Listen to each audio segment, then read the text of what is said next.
The sun rises over a worn-out neighborhood. Inside a weathered home, the smell of toast fills the air. Cracked walls, second-hand furniture, but laughter echoes faintly in the corners. The Miller family starts their day. Clara, pouring tea in the mismatched cups, and that piece is worth more than gold. Pouring tea into mismatched cups. And that piece is worth more than gold. Staring out the window. I don't want to live like this forever. I want more.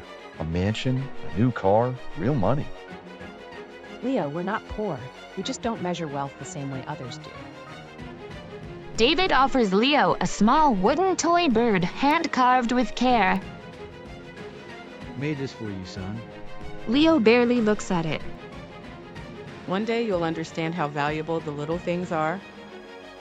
One day I'll have everything, no matter what it takes. Years slip by. Leo Miller, now in college, has traded wooden toys for designer watches, but his hunger for wealth only grows deeper. The warm values taught at home begin to fade beneath his ambition. At a business seminar, Leo meets Brandon Collins, the smooth-talking, cocky son of a real estate tycoon. Why waste years grinding when you can earn in weeks? What's the catch? No catch. Just shortcuts. Fast cash. I know the right people, the right moves. You in? Leo hesitates, but the glitter of wealth wins. He begins skipping lectures, sneaking into risky investment circles. Crypto, gambling, gray market stocks. It all looks exciting and effortless. Soon, Leo's life transforms.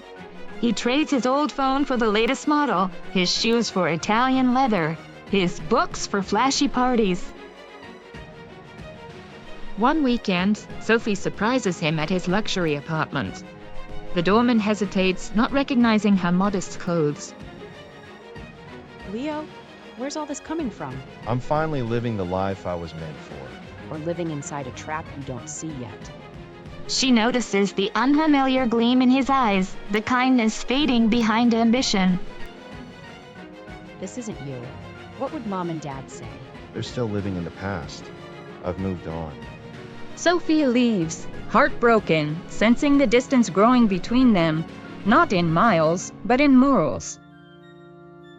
Leo, now fully consumed by ambition, joins Collins and Company, the real estate empire run by Brandon's powerful father, Gerald Collins.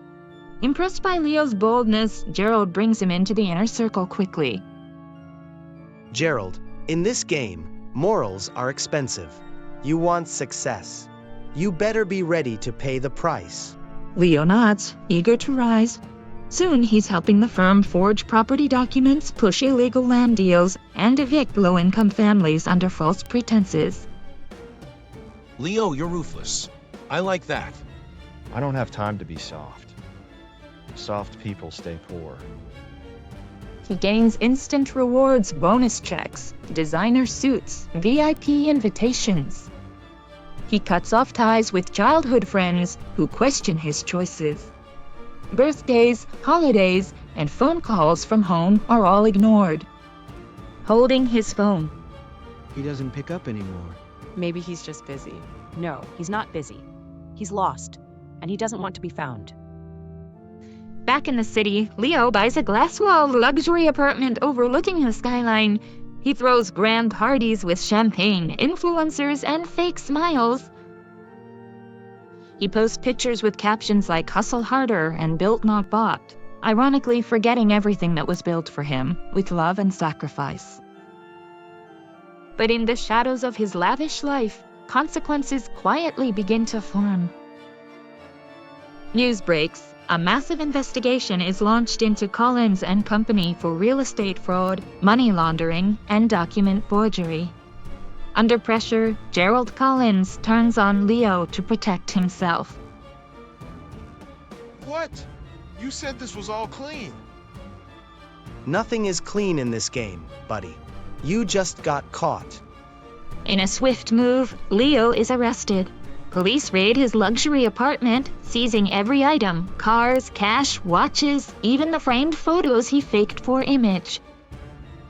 Leo Miller, once a rising star in real estate, now faces up to 15 years in prison for large-scale fraud. Behind bars, Leo finally sees the faces he forgot, his family. Sophie visits, sadness in her eyes. This is the price of greedy, Leo. Are you ready to pay it? Leo sits silently, tears falling. The empire he built on lies had crumbled, taking everything real with it. Leo stands silently in the courtroom as the judge delivers the verdict: 15 years in federal prison. Brandon and his father walk out of the courtroom untouched, grinning after cutting a deal and paying a massive fine.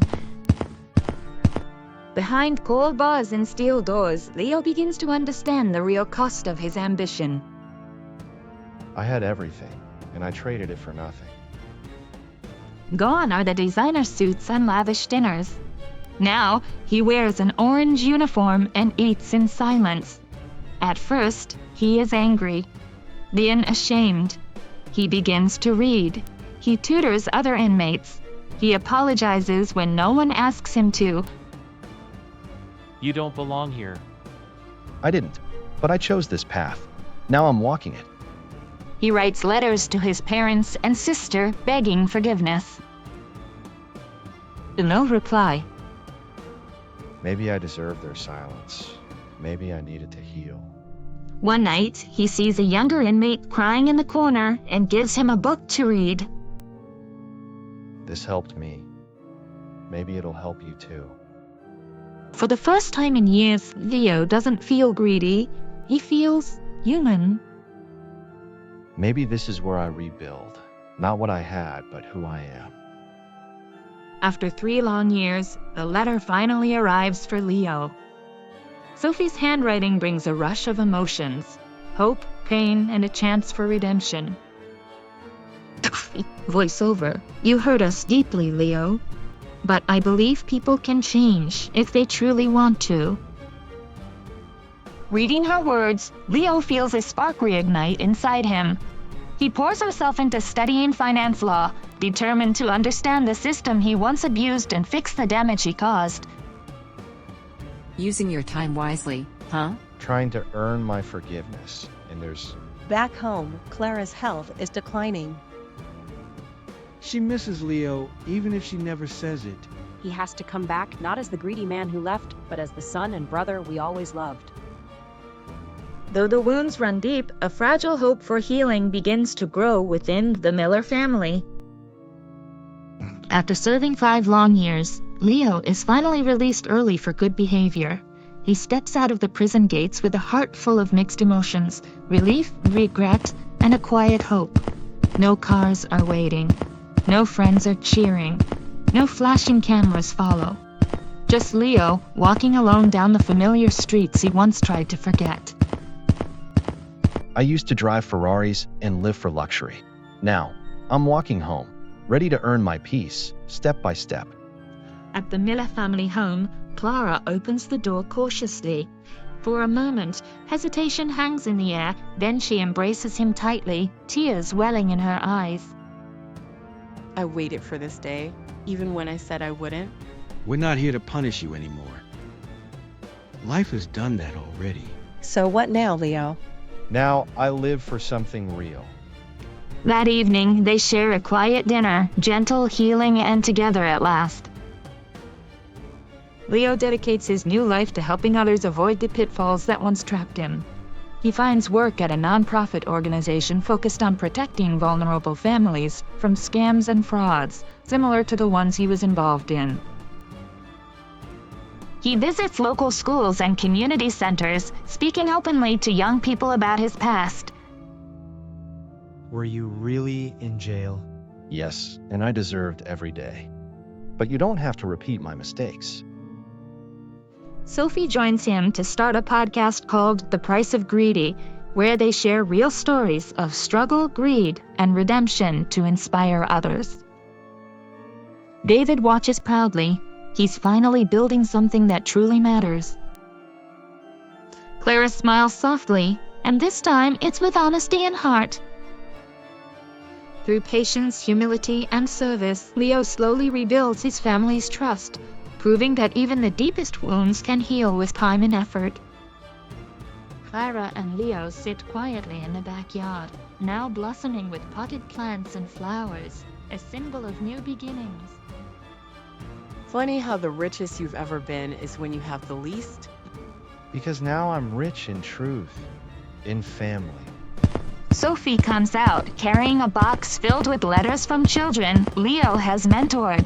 These kids say your words saved them from walking your path. David joins them on the porch. Maybe it wasn't all for nothing after all. They join hands, feeling the weight of their journey together.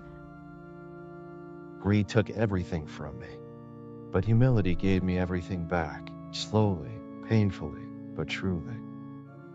And that's a story worth telling. Final frame, the family sits watching the sunset, poor in wealth, but rich in grace and love.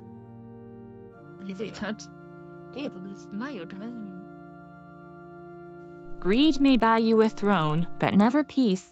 True wealth lies in the love you refuse to betray.